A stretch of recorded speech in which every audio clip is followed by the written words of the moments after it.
আসসালামু আলাইকুম দর্শক শ্রোতা, আল মামুন টেক মিডিয়া বিডিতে আপনাদের স্বাগতম। আজ আমি আপনাদের দেখাবো কিভাবে জন্ম নিবন্ধনের আবেদন নতুন নিয়মে পাবলিক সার্ভারে করবেন। তো এই আবেদনটি করার জন্য আপনি যে কোনো একটি ব্রাউজারে চলে যাবেন এবং সেখানে গিয়ে সার্চ বক্সে লিখবেন হচ্ছে BDRIS গভ BD। এটি অটোমেটিক চলে এসেছে আমার এখানে, আপনারা লিখে নেবেন।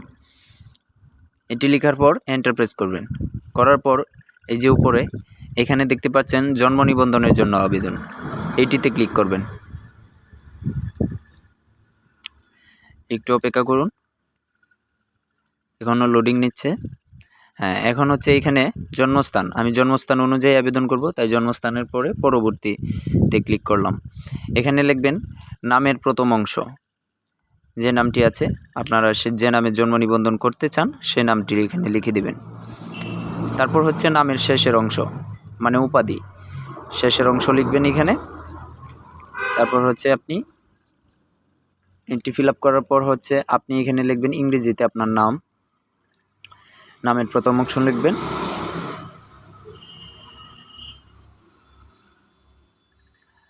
আর এখানে লিখবেন হচ্ছে আপনি নামের শেষের অংশ ইংরেজিতে। তারপর সব কিছু ঠিকঠাক এভাবে করে নেবেন। এখানে লিখবেন জন্ম তারিখ,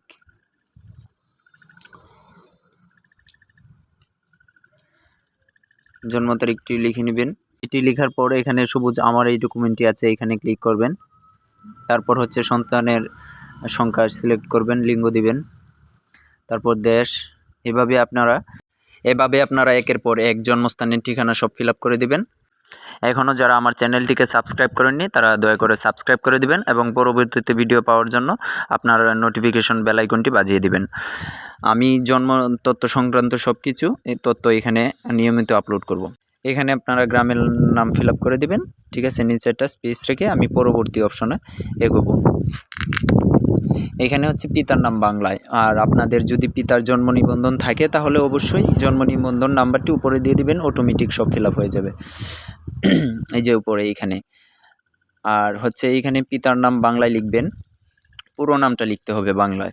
এখানে নামের প্রথম অংশ এবং শেষ অংশ বলতে কিছু নেই, এখানে পুরো নামটাই লিখতে হবে। তো আমি পুরো নাম লিখে নিচ্ছি। তারপর এটি লেখার পর আমি নিচে হচ্ছে পিতার নাম ইংরেজিতে লিখব। সবগুলো এইভাবে স্টেপ বাই স্টেপ আমি করব।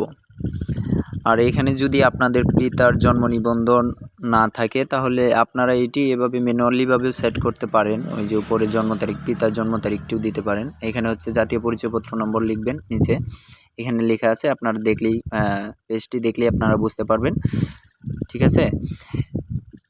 এইখানে কোনো তথ্য আপনারা ভুল দিবেন না, যদি এখানে তথ্য ভুল দেন তাহলে আপনার জন্ম নিবন্ধনেও তথ্য ভুল আসবে। তাই খুব সতর্কভাবে এই ফাইলটি ফিল আপ করবেন আপনারা।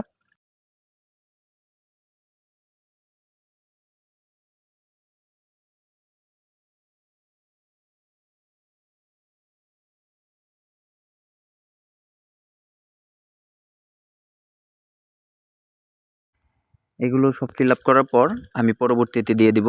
দেওয়ার পর জন্মস্থান ও স্থায়ী ঠিকানা একই, এটা আমি সিলেক্ট করে দিলাম। এখানে আমি টিক মার্ক দিয়ে দিব। তারপর পরবর্তীতে যাব, এখানে আমি নিজ এটাতে সিলেক্ট করলাম। যার জন্য জন্ম নিবন্ধনটি করছেন সে যদি আপনার শিশু না হয় তাহলে নিজ দিয়ে দিবেন, আর যদি শিশু হয় তাহলে অন্য দিবেন।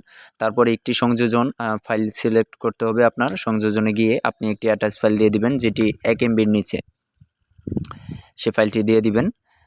দিয়ে দেওয়ার পর হচ্ছে আপনি সেটি আপলোড করবেন। এখানে যে কোনো অ্যাটাচ ফাইল হলেই চলবে, ঠিক আছে। যে কোনো একটা ইমেজ আপনি দিতে পারেন। এখানে লোডিং নিচ্ছে। আমার এখানে 2টি অ্যাটাচ ফাইল যোগ করতে হবে, তাই আমি আরেকটি অ্যাটাচ ফাইল যোগ করে দিই। আমার কাছে অন্য কোনো অ্যাটাচ ফাইল নেই, তাই আমি আগে যে ইমেজটি আপলোড করেছিলাম সেটি আবার দ্বিতীয়বার আপলোড করব। এইখানে আমি দ্বিতীয় নাম্বারটি এখন সিলেক্ট করে দিব। প্রথম দিয়েছিলাম প্রথমটি, এখন দ্বিতীয়বার দেব দ্বিতীয়টি। দেওয়ার পর এটাও একটু লোডিং নিচ্ছে।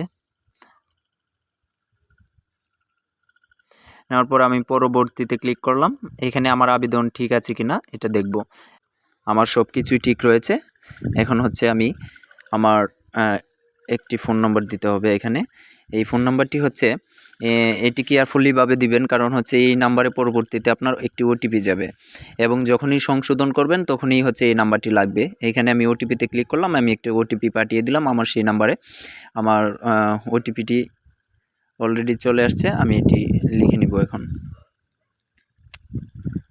আপনাদের নাম্বারেও একটা এরকম ওটিপি যাবে, আপনারা সেই ওটিপিটি লিখে দেবেন 6 সংখ্যার।